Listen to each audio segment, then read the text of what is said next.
In this video, I'm going to create a then, now, later project. The only thing I've done at this point is insert one image into my library. I can open the library by pressing the F11 key, and I have an image there. Now, the then, now, later project has 3 scenes in it. If I open the scene window, I can add additional scenes. And I'm going to double-click and call them then, now, and later. I'm going to go to my then scene. I'm going to type some text. I'll say then. That layer will be my text layer. I'm going to insert a new layer. And one of the requirements for the then, now, later was the example of a classic tween. So I will open my library, drag out an image onto that new scene. F11 opens the library, and I drag out the picture. I will resize the image slightly here. Then, now in order to do a classic tween, I have to convert that picture to a symbol. I would right-click on the picture, choose Convert to Symbol, Graphic, and I will call it Click. I will say OK. Now, the classic tween, I can do different things with the classic tween. I can manipulate the alpha, and I can make it larger and smaller. I'm going to press F6 here. I'm going to select my image. In the Properties toolbar, I'll make the alpha 0 here. Then I'll select any frame in between, and we will do a classic tween. So now the image fades in. And maybe we'll go this initial image and make it smaller as well. Maybe make it move across the screen. So now you see this. If I want the word to continue on the screen, I have to extend that frame out as well. So there's the example of a classic tween. Now, I want to do my now scene, so I'll type now, my text tool, now. I'm going to make a new layer, and we'll do an example of broken apart text on this particular layer. F5, extend the text out. I'm not going to lock that layer because I'm not working on it. Use my text tool, and I'll say Friday. And then I'm going to do broken apart text. The way I showed you to do broken apart text, you select the text and you broke it apart twice. I can select the text, I can modify, break apart. I think the shortcut key was Control B. So now I've broken apart that text. We'll leave it on the stage for about 10 frames. And then we'll go another 10 frames. Insert a blank keyframe by pressing the F7. And then we'll type more text. Are fun. And then I'm going to break that apart twice. Select any frame in between, and I'll do a shape tween. Fridays are fun. Extend that out so you can read the are fun option. So now I have 2 scenes, one with the classic tween, one with a shape tween. And that shape tween is the broken apart text. Go to my later, type later. I want the example of a motion tween, not a classic tween, so we're going to create a layer with the text on it, and we'll extend it out 30 or so frames. Then we're going to make a new layer, and we'll just put a ball on this layer, and we will draw a ball. And then in order to do the motion tween, we're going to convert it to a symbol, a graphic, ball, say OK. And it's 30 frames long. I'm going to make a motion tween, then I select any frame in between, and I can start moving this ball along a certain path. Continue moving the ball, and it'll follow the direction that I tell it to.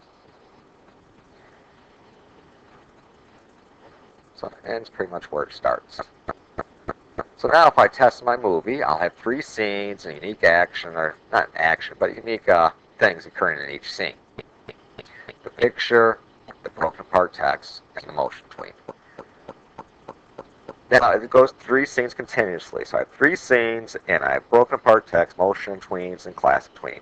I have to stop each one and allow it to go from scene to scene to scene. So I'm going to go to scene 1 then, and I'm going to insert a new symbol, a button. In order to do the buttons and actions, I have to have some different types of symbols available to me. So I'm going to choose a button. And I'm going to call this Go, because this will be my Go button. Now I'm going to draw a big arrow. I want to make sure it's large so someone can easily click on it. And this will be in the up state. I create a keyframe over the over state. Change the color. And I have up and over. And I have a Go button. I'm going to go back to my scene. And I'm going to make a new layer, and I'm going to call it Actions. And I'm going to make this my topmost layer. And I'm going to create a keyframe here. Open my Actions window, which is the F9 key. And when I open the Actions window, it's important that this Magic Wand tool has been clicked on so that my Script Assist is active. Global Functions, Timeline Control, double-click Stop. It's written the code for a stop. So if I test this movie now, it goes and it stops at the end of the scene. At this point, I'll make a new layer.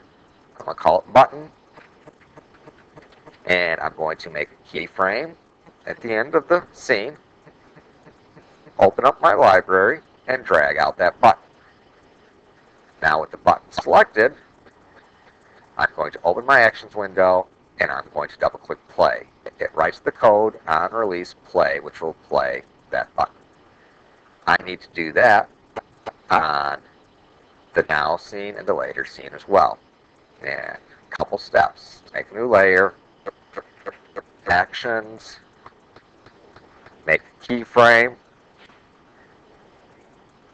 Stop. Okay. Make a new layer. Button. Make a keyframe at the end, F6. Drag out that button. Click the Actions layer. Double-click Play. On release, it will play. Good. And I have to do this one more time on my layer. New layer. Actions. Keyframe. Stop. Now I will make a new layer. Button. Make a keyframe at the end. F6. Open my library. Drag out my button. Select my button. Play. So now if I test my movie, what will happen is I will have 3 scenes that will stop at the end of each scene. If I click the button, it will go to the next scene. And after later, you click on it, it repeats itself and goes back to them. Now, what I showed you yesterday and what I expect on your movie is you make a 4th scene, and we're going to call this Intro. And the intro will actually be the first scene, and on it, you may type some text, and we're going to call it Intro. And then we're going to make a new layer. Actions. And it's important that you put a stop. If you do not put a stop on there, if I test this movie, you do not even see that intro scene. And the reason for that is it is on the screen for 1/24th of a second long. So I'm going to put a stop action there. And now it will stop. And I'm going to put some text. I'm going to say, then, now, later. If I test my movie now, it will test it, and I have then, now, later, but the thing is, there's nothing active there. There are no buttons, and I cannot go to those scenes. So what we're going to do is we're going to insert an invisible button. I'm going to call this new symbol IB, and the button selected. And this is different. I do not have anything on the upstate. I do not have anything on the over state. I select the hit state. I create a keyframe. I draw a rectangle on there. This will act as my invisible button. I click out of this breadcrumb trail to the intro, and I'm going to make a new layer. I'm going to call this buttons. And on this new layer, I will drag out that invisible button 3 different times and put it over each of the words. Then, now, and later. Now these buttons, these invisible buttons are great tools. They can also be resized if you need to, if they become bigger, smaller, and so on. And now I need to apply a go-to action on each of these buttons to go to their respective scenes. I'm going to select my Then button, and I'm going to double-click Go To, and I want this to go to my Then scene. I'm going to select my Now button, and I'm going to double-click the Go To, and I'm going to make it go to the Now. Now, I intentionally am going to make a mistake here. I'm going to select the frame and not select the button. And I'm going to say Go To, and I'm going to select the Later. The button was not selected. So what that's going to do is when this movie is started, it'll automatically read this piece of code with a script that says Go to the Later scene. So if I test the movie, it automatically is at Later.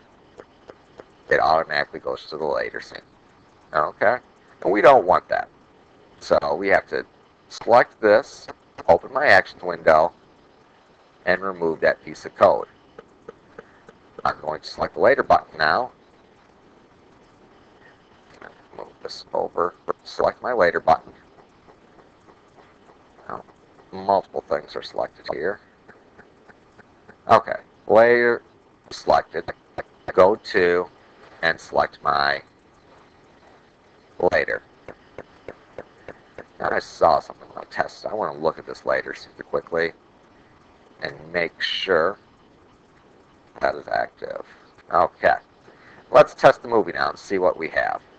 Control, test movie, Flash Professional, then Now Later. When I click on my Now scene, it goes to the Now. Later works, and it goes back to my intro. I click Later, again I'll go to the Later. Alright, so what you have in this video, you've seen me do an example of a classic tween, of a motion tween, of broken apart text.